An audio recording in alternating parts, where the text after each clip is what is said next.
Bom dia, querido irmão, querida irmã, você que nos acompanha nesse momento pelas ondas da Rádio Comunidade FM, pela web rádio Nossa Mãe de Birité, pelas nossas redes sociais. Sou Padre Frei Inácio José, pároco da paróquia de Nossa Senhora das Mercês, Arquidiocese de Belo Horizonte. Seja bem-vindo ao nosso programa O Pão da Palavra. Hoje nós estamos celebrando o 33º domingo do tempo comum, no qual Jesus nos afirmará que o céu e a terra passarão, mas que suas palavras não haverão de passar. Na primeira leitura nós temos Daniel, capítulo 12, versículo de 1 a 3, texto este que nos fala da ressurreição no último dia. Nos últimos dias se decidem a vida e a morte. O livro de Daniel, que foi escrito por volta de 165 a.C., imagina que os justos, cujos nomes estão no livro da vida, mesmo os que dormem no pó da terra, eles viverão. Mas os maus irão à perdição, e se já morreram, irão se levantar para esse triste destino. Para nós cristãos, o evento Jesus Cristo nos fornece plena luz relativamente ao mistério do além-morte. Então é interessante que o livro de Daniel, escrito justamente aí por volta do século I a.C., já apresenta a crença na ressurreição no fim dos tempos. Por quê? O livro de Daniel foi escrito num contexto muito difícil do povo de Israel. Eles estavam dominados pelo Império Grego, estavam sendo martirizados por causa de sua fé. O Império Grego, sobretudo depois da morte de Alexandre Magno, o Império Grego foi dividido entre seus 4 generais. Então, aí no caso, o general Seleuco, de onde vem a dinastia dos Seleucidas, que vai dominar o povo de Israel. Então, um imperadorzinho chamado Antíoco Epífanes IV vai decretar a perseguição religiosa e a proibição da religião judaica. Então, muitos haverão de ser martirizados, haverão de morrer. E daí surge aquela questão: puxa vida, sou fiel, sou temente a Deus, sofro na minha carne por meu Deus. Será que Deus um dia não haverá de responder na minha própria carne tudo aquilo que eu estou sofrendo? E daí nasce a fé na ressurreição. Nasce a fé na ressurreição e na vida eterna, né? Porque até este momento, pelo que se sabe, não se tinha a crença na vida eterna da parte do povo de Israel. Mas é justamente por causa desta situação de perseguição, dessa situação de martírio, que nasce a fé na ressurreição. Essa esperança, de certa maneira, aparece no Salmo 15:16, onde o fiel, o orante, deixa bem claro a ideia: Deus não haverá de deixar os seus amigos, os seus justos, na morte. Ele haverá de lhes dar a vida. A segunda leitura, Hebreus capítulo 10, versículo 11 a 14 e versículo 18, nos fala do sacrifício definitivo de Cristo. O sacrifício de Cristo nos capacita para servir a Deus com uma consciência pura, conforme está lá em Hebreus 9:14. Esse sacrifício se distingue de todos os do Antigo Testamento, porque sua validade é universal, é uma vez para sempre. Não precisa ser repetido. Também não existe consumação além daquele que Cristo operou. A nova ordem suplantou a antiga, mas já não haverá outra depois dessa.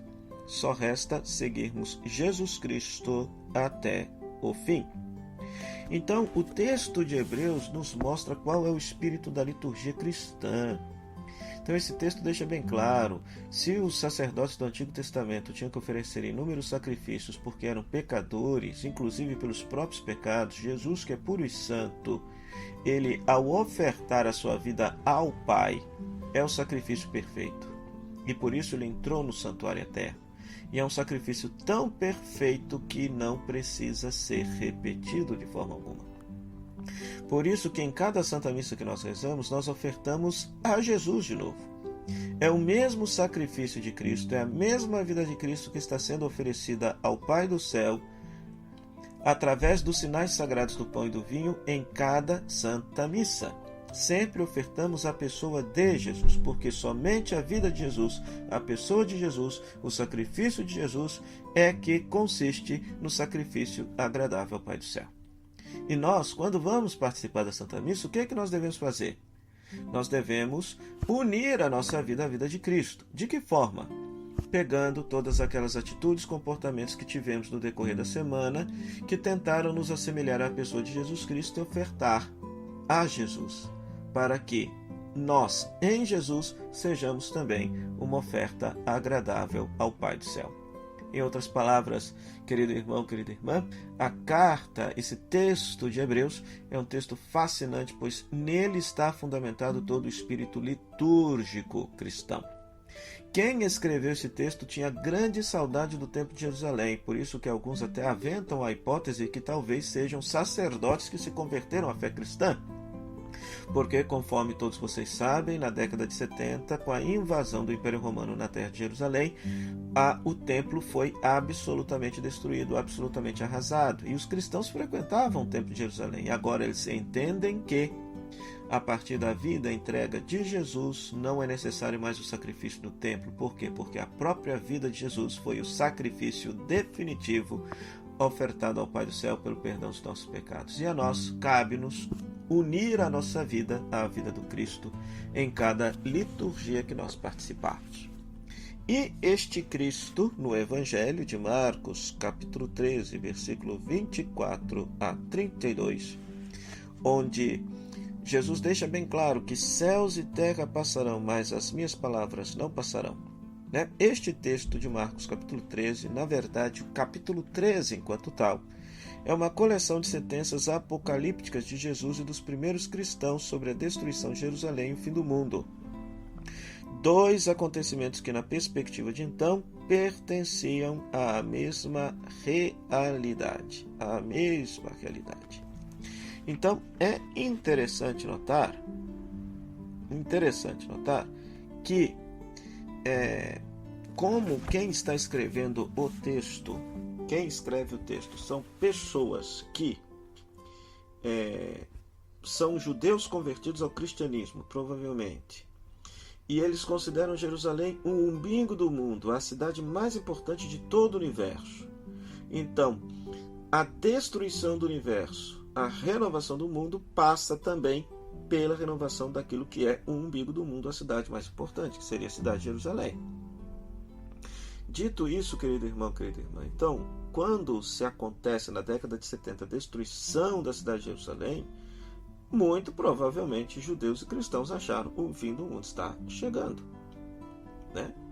E por isso colocam essas sentenças escatológicas, essas sentenças apocalípticas na boca de Jesus, se é que Jesus de fato disse isso, se ele de fato era também um profeta apocalíptico, como muitos imaginam. E por isso que quem escreve imagina que a destruição de Jerusalém e o fim do mundo